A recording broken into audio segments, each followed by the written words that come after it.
Hi, welcome to yet another episode of Ubuntu Unscripted, where we celebrate the power of being a community, where we celebrate the entropy, and where we celebrate a place where you get to discover yourself. Today, we are going to be discovering how young people have come out to redefine themselves, finding their place in society, and above all, in university life. Today, I am with a special guest, which is the university counselor.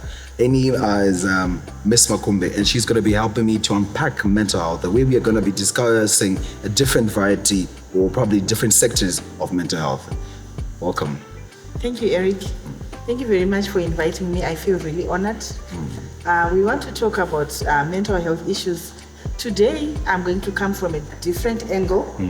We always talk about depression. We always talk about anxiety. We always talk about suicide. We are not even saying those things are less important, but today we want to talk about something else that might be affecting young people and they probably don't even know about it. There are certain disorders and mental health conditions that can actually come in as problems that students are failing to deal with when it's actually a mental health disorder. So today we're going to be talking about personality disorders. We are going to be talking about bipolar disorder, and we're also going to be talking about post-traumatic stress disorder. Apparently these conditions, people will live with them on a day-to-day life, a day-to-day basis, and we might not even know that they're going through so much. So this is what we're going to be talking about. Okay, speaking of personality disorder, we are coming from a traditional, probably an African setup. Yes. Zvirikwere pachivanhu chedu kunzi munhu anzi haazivi kuti ndiani. Unfortunately, pachivanhu chedu tine mazita atinozvipa. Okay. Yes. Unonzwa chinzi ane mhengera mumba. Okay. Adakurwa nebhekere hai. Nezvenyamusi. All those things. If we then go back to psychology, we find that these are actually personality disorders. Somebody is going through the most and we don't even know about it. We have conditions like borderline personality disorder. Right. We have conditions like histrionic, antisocial. And antisocial is very common amongst university students. Exactly. So you see, with antisocial personality disorder, mwana anototya rejection. It's social anxiety. Yes, social anxiety. Not that they don't want to talk. When you talk to them, when they come and unpack these issues with me, I also want to be part and parcel of my other friends. I also want to be, I want to be out there with other young people, but I can't. When I'm in there, I feel very, very small. I feel less confident. I feel that if I put myself out there, I'm going to be rejected. Okay. So that's called, it's actually called avoidant. Right, a person is avoiding to be amongst other people because they've got fears. These fears could actually be genetic. Exactly.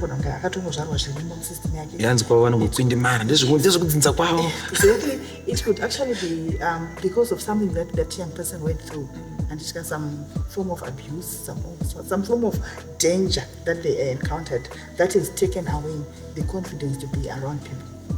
So, from the definition of mental health, we say it's always probably, we're defining a state of a mind. Yes, so, is there a way we can come to say, Kuti, this is what's normal? Because we know how we say certain things are defined by social norms. And now we're coming on to talk about an African culture. So, you coming on to say, Kuti, you're sort of like going away from what is deemed as normal. So, how then do we come to incorporate or probably create a space where certain people who are different, so to say, feel safe, and how do we get to identify with we are not out about zero. Not about zero as in like in a discriminative manner, but probably a helping hand to help them cope with the day-to-day life.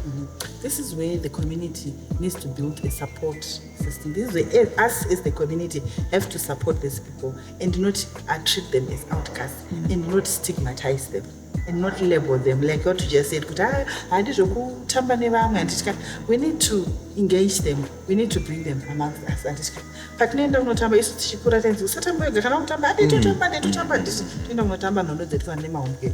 even you as young people, you actually see these people amongst you. You invite them, let's go out, let's go hang out. There are so many other activities the university has provided for you people. We've got clubs, we've got sports, we've got so many things that you can do. Even class, going to them clubs, activities are made. This is where you invite these young people. You also refer them. If you find this person, and my issues, you recommend them to go and seek counseling. In a world where everyone seems busy, with Amazon, life, how do I identify, like, let's say, self-diagnosis, or probably I do a self-reflection of myself? How do I come out of a shower routine, doing a good tea? Those are indeed, and probably they are content. I understand probably my sister went a phase after puberty where she was not comfortable with her body, I just say, but of late now you see that she's now trying out new outfits, she's coming out of her shower and everything like that. How do I as a person probably go about it? In society, in like what you're saying, how do I get to see which is sure I need a helping hand? I think for every human being, you actually know there's that inner sense that tells you that you need help. You need to go out there and get it. You need to also look out for the symptoms of these conditions that I'm talking about. If you find out that you are always depressed, you fear people, you want to be on your own, then there should be a question mark. Do you have any reason why you want to be on your own? Others are going to the grounds, others are going for clubs, others are going to the DH. You would rather make noodles in your room and choose not to eat healthy because you do not want to sit at a table. Yeah. You should be asking yourself these questions. What is it that's making me not to want to go out there? So look out for the symptoms that are there. The symptoms that I've just highlighted. You feel very less confident of yourself. You do not want to associate with people. You feel that you are afraid of being rejected. You think if I go out there, people are just going to throw me away. People are just going to take each other and go and leave me out there. Right? Sometimes you need to be self-assertive. Sometimes you need to understand yourself and make an effort to go out there. Right? I like what you're saying. You did mention bipolar. Of late, bipolar is associated with Nyasha. Is there any other symptom or probably other characteristics of bipolar? Kune munhu kuti 1 minute mukutama, the next thing atongo chi bo.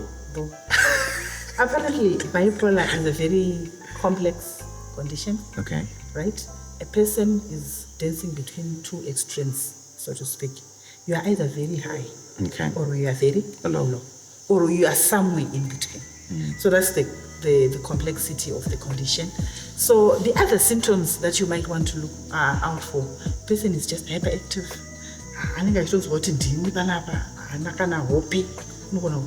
Spend the whole night. Insomnia. It could be insomnia, but when you choose energy moving up and down. This can also be similar to my symptoms. Hyper. Anytime energy, and annotate to my symptoms. Bipolar. Yes, but name to mess. But are you okay? And then tomorrow morning you wakes up actually very low. They are feeling depressed. They are probably feeling suicidal. They don't want to socialize with anyone. They are feeling anxious, very low, and a lot of other symptoms. So it's not just mangoromera.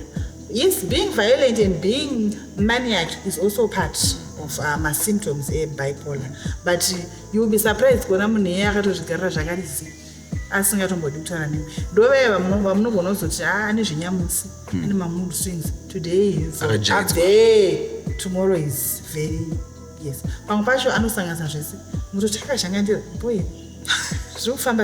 It's all bipolar, and it's important for us as a community to understand I'm going to actually go through a lot. Yes. Like I said, the way we are brought up sometimes could contribute, Bipolar can be hereditary, right? You can actually inherit it from mbeleki wako. Okay. Yes, it can also come as a result of the society that you live in. It can also come, well, this is scientific, it's the change in the brain. Oh. I really don't want to go there because I think it's a bit scientific. Yeah. Yes, but there are so many causes of bipolar. And handling it, really basically a person needs support from the community. They might actually need some antidepressants, Okay. but they need to take medication constantly. And this is done at our local clinic. They have medication. If you go there, register that you've got a condition, they will order the medication for you and they'll give it to you. They'll keep it just like any other student with any other condition like diabetes or a BP or who's taking antiretroviral medication. Okay. They have the medication in stock. All you need to do is to go and present yourself with your medical papers and they will come forth for you. I feel like the biggest obstacle around mental health is, like what you're saying, Uti, we've got social norms and we are probably trying to unpack something different to the culture. It's always hard for someone to come out of their shell and speak up, Uti, I'm going through a certain phase. And it's also going to be touching one of the, we were talking about PTSD. We've got a lot of people who are victims of something. And it's just like we say, if you sit down and most people are saying, but you see at some point, someone is bitter about someone or is bitter about something out there. But there has never been someone to come and say, I'm sorry. And speaking of which, we've got people who have been victims of probably sexual abuse. Yes. Physical abuse. Exactly. Emotional abuse. Accident. Kungo too, you were involved in an accident and you survived it. Do you know people who would say to you, you should count your blessings, you should consider drama. They don't know kuti munhu yeye anoramba achita relive, anoita flashbacks of whatever happened. And then I was involved in an accident and I was driving. That night I could not sleep. I tell you, I was dreaming I don't know what I was dreaming, but then got to roll up like so the whole evening. Yet and we just and from the side. But what happened, it took me a long time to recover from that. It took me a long time to be able even to overtake an driver because I kept on seeing, yes, I would always relive that. So when a person has got post-traumatic stress disorder, it's a condition that is caused by something that you have experienced, something that you have witnessed mostly. You've experienced it on your body, on yourself. You have actually seen it happening. You have seen Munachiro was very excessive, be it your mom, Machiro and Baba, cannot be it your dad, cannot be it in primary school, Manarguru and a teacher, and be it somebody being raped, sexually abused, and be it abuse, and either physical abuse or sexual abuse, all those. A person will then go through post-traumatic stress disorder, whereby fears, they become very tense, they become very unsure of themselves, they have those flashbacks. You can't put them in people. Kana ari musikana kana utakamboitwa sexually abused ngomuguma chete kudai so anovhunduka zvimwe zvokuti vanhu munototanga unoskirima mwana gona nguoma haatotauri utongo nachikokudedza but they are what I know of somebody akambovharirwa mulift. Okay. Lift rafa yari mukati and it was so dark for them. That person is afraid of dark places. That person is afraid of close environments. Why? Because once you put them in, they have to panic attacks, because they are thinking everything will just come back. So that's post-traumatic stress disorder. It's one thing unpackaging everything that like what we've done. As probably we are now tying down the episode. What can we do? I think you're coming from a professional perspective and Mramai, at some point, the ladder goes on. And here you are a counselor to so many people. People come in with different issues. What can we do as a society, probably as Zimbabweans, to come out there and actually tell someone that what the next person is going through is okay? You don't have to call it names just because our questions we see. Well, the best thing that we can do as a community, especially a community full of young people, like CAT, awareness campaigns are the best. Like if you pass through the canteen right now, we put in a banner for the peer counselors, share your problem, choose to live.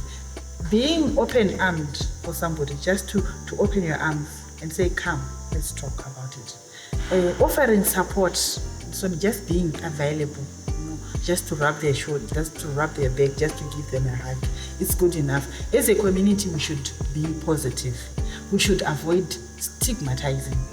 The problem with young people is that you love laughing at each other. You love calling each other names. Yeah. Yes, you've got something nasty to say. Let's just get rid of this toxicity that is surrounding us. Let's be positive. Let's create love amongst the community. But I think the best thing is to do a lot of awareness. We have young people around us, peer educators, peer counselors. They are available. The reason why they are there is because they want to be available to help the other person to be their, they call it being their brother's keeper, so to speak. So thank you very much for inviting me. It has been very exciting.